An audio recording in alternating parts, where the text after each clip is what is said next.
how to invite friends on LBank Exchange. So if you want to invite some of your friends to LBank Exchange, it is actually quite very simple. Now by inviting someone by using a referral code or referral link, both of you will be able to get some amount of bonuses.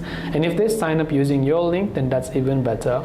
Once you launch the LBank app, tap on the profile icon, which is located or situated at the top left corner of the screen.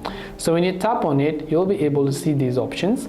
Again, at the top, you can see the option that says invite friends or earn together. Just tap on invite friends or earn together. So here you can see my default referral code or my invitation link. I can simply give this code out to someone, and if they sign up using my link, I'll get some amount of bonuses. I will receive 30% over there. Now if I basically select my invitation link and if they sign up using my invitation link, then that's also I'll be able to get both amount of bonuses. If I tap the all button, I can also join the affiliate program to earn more commissions, but you can see a list of your invitations right over here. This way you'll be able to invite friends on the LBank Exchange app. I hope the video helped you out. If you have got any questions, feel free to leave them down. Thanks for watching and see you in the next video.